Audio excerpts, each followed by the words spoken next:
wabarakatuh. Halo anak-anak, bagaimana kabarnya hari ini? Ya, insya Allah kita senantiasa dalam keadaan sehat walafiat. Alhamdulillah kita masih bertemu lagi dalam pembelajaran jarak jauh. Nah, anak-anak tetap semangat dalam pembelajaran jarak jauhnya. Nah, pada pertemuan kali ini kita masih akan mempelajari tentang tema 3, subtema 3, pembelajaran 1 dan 2. Nah, anak-anak, sebelum kita memulai kegiatan pembelajaran pada hari ini, alangkah baiknya kita mulai dengan berdoa. Mari kita berdoa bersama ya anak-anak. Berdoa dimulai.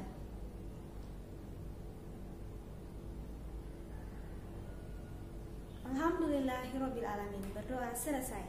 Nah, anak-anak, pada pertemuan kali ini kita akan membahas tentang materi iklan media elektronik. Yang kedua, manfaat buah bagi kesehatan sistem pencernaan. Yang ketiga, kita akan mempelajari tentang karya seni rupa Nusantara, khususnya batik. Nah, untuk lebih jelasnya, anak-anak simak penjelasan Ibu. Anak-anak, mari kita simak percakapan berikut ini antara Lani, Dayu, sama Siti. Lani, aku jadi teringat saat penyakit mahku kambuh beberapa waktu yang lalu.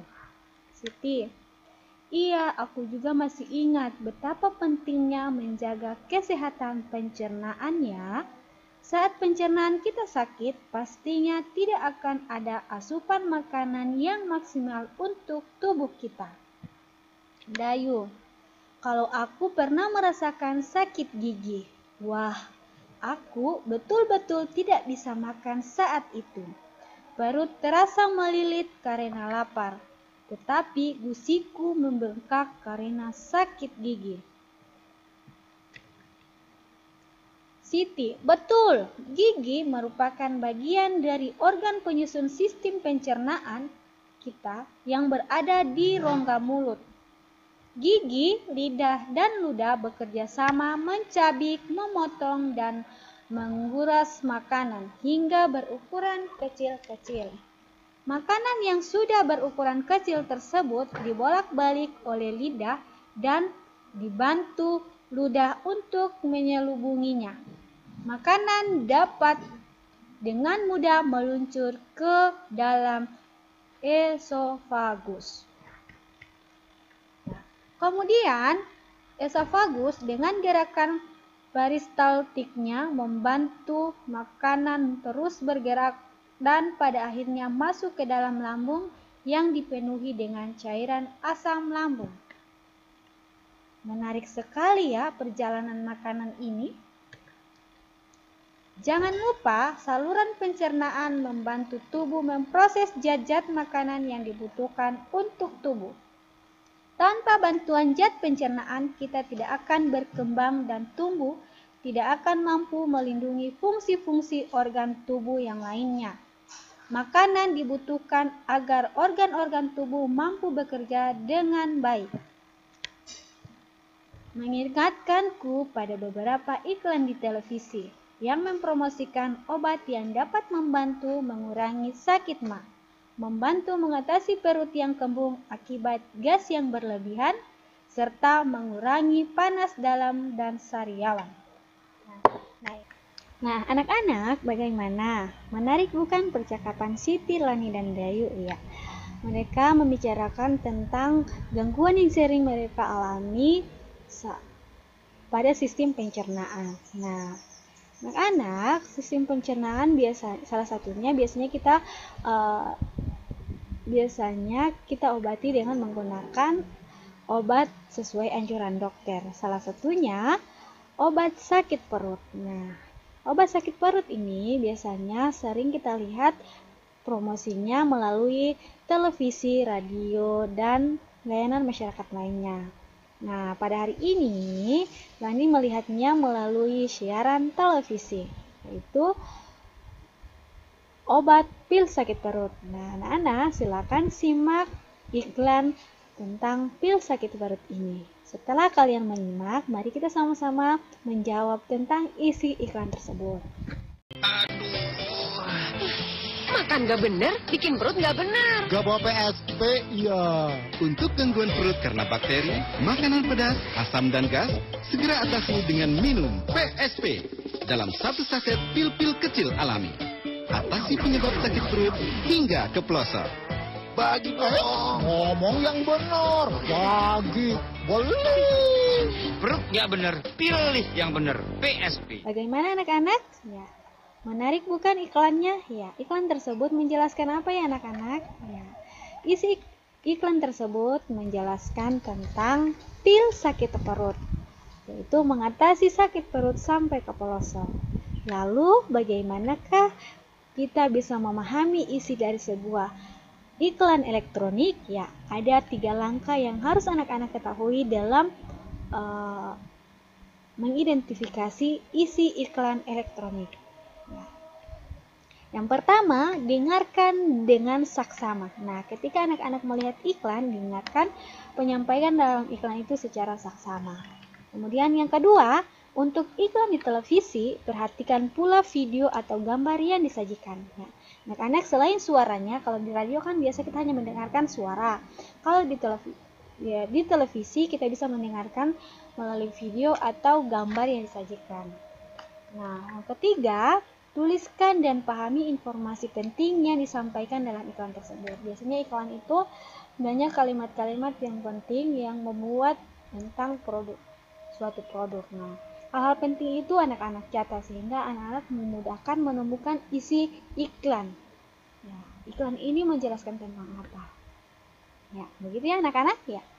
Jadi betapa pentingnya organ pencernaan ini bagi kita sehingga kita perlu menjaganya ya anak-anak. Nah, anak-anak masih ingat apa saja sistem pencernaan itu dan fungsinya? Masih ingat pada pembelajaran sebelumnya kita sudah pernah mempelajarinya fungsi dan macam-macam sistem pencernaan. Masih ingat ya anak-anak? Mari kita ulas kembali tentang sistem pencernaan pada manusia. Ya, ini kan anak-anak ya, dari mulut, kerongkongan, lambung, usus besar, usus halus, dan anus. Nah, sistem pencernaan ini penting sekali untuk dijaga agar proses pencernaan kita tidak akan terganggu lagi. Nah, salah satunya menjaga sistem pencernaan ini adalah mengkonsumsi makanan yang sehat dan bersih. Salah satu makanan sehat yang bersih yang harus kita konsumsi dan wajib kita konsumsi adalah sayur dan buah.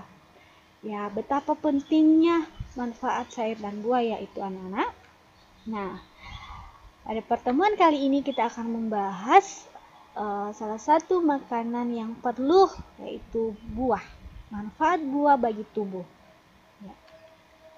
Nah, salah satu hal yang membuat tubuh tetap sehat dan bugar adalah dengan mengkonsumsi buah. Ya anak-anak, kita perlu mengkonsumsi buah selain sayuran, susu, dan lain daging.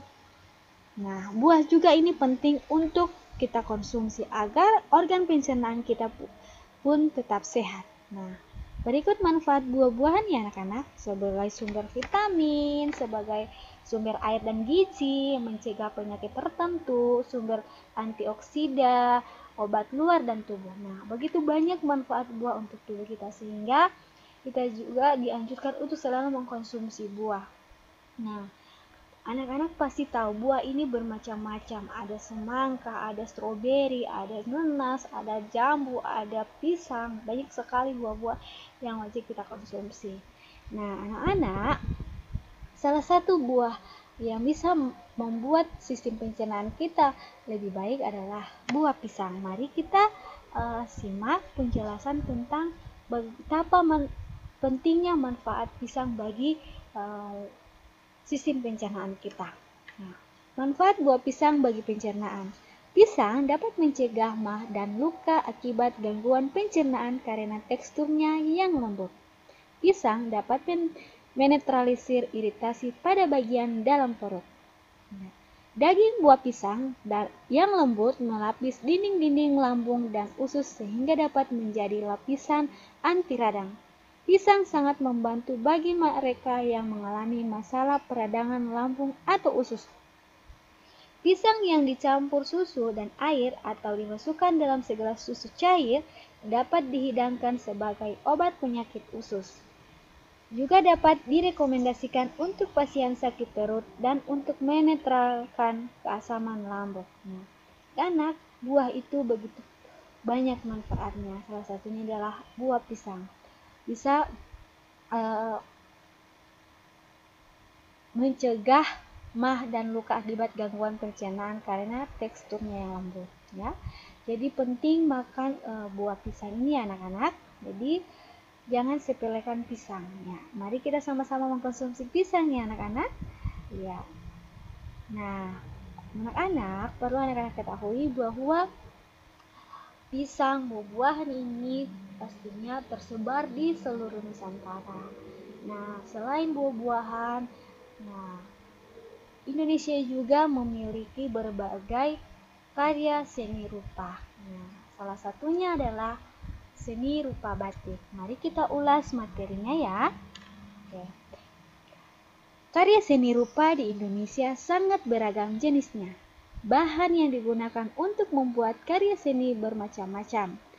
Ada yang terbuat dari kain, kayu, dan tanah liat. Bentuk seni dapat berupa karya 2 dimensi dan 3 dimensi. Contoh karya seni di Indonesia antara lain seni batik, seni tenun, anyaman, seni topeng, dan ukiran. Nah, seni batik akan Ibu ulas sedikit, ya. Nanti kita akan bertemu lagi pada pembelajaran 56. Kita akan bahas tentang tenun seperti apa, batik juga seperti apa, ya. Pada pertemuan kali ini, Ibu hanya menyinggung sedikit tentang batik. Ulasan tentang batik. Jawa Tengah merupakan daerah penghasil kain batik terbesar di Nusantara. Batik Jawa Tengah memiliki corak yang khas. Daerah penghasil batik di Jawa Tengah yang paling menonjol adalah Pekalongan, Solo, dan Semarang. Pusat penghasil batik terkenal lainnya adalah Yogyakarta. Batik Yogyakarta dan Solo lebih banyak didominasi warna coklat dan biru tua. Untuk motif batik Yogyakarta sendiri ada bermacam-macam seperti motif perang, babon angrem, dan wahyu tumurun. Batik Pekalongan memiliki ciri pesisir dengan corak yang khas. Coraknya banyak mendapat pengaruh dari Cina yang dinamis dan kaya akan warna. Batik Pekalongan banyak didomisili warna cerah, hijau, kuning, merah, dan merah muda, serta didomisili motif bunga. Untuk batik Semarang banyak didominasi warna coklat, kuning, hijau, hitam dengan motif alam seperti bunga, daun, dan burung. Nah, seperti apa contoh batik Pekalongan, Solo, dan Semarang? Ya, perhatikan ya anak-anak. Ya. Seperti inilah motif batik Pekalongan. Dan masih banyak lagi motif-motif yang menarik lainnya. Yang ini motif batik Semarang. Banyak lagi motif-motif yang cantik ya anak-anak. Kemudian ini motif batik Solo. Nah, anak-anak, bagaimana pembelajaran hari ini? Menarik bukan? Ya, insya Allah kalian tetap semangat dalam pembelajaran jarak jauhnya. Untuk pertemuan kali ini cukup sampai di sini dulu. Tetap semangat. Insya Allah kita bertemu pada pertemuan selanjutnya. Warahmatullahi wabarakatuh.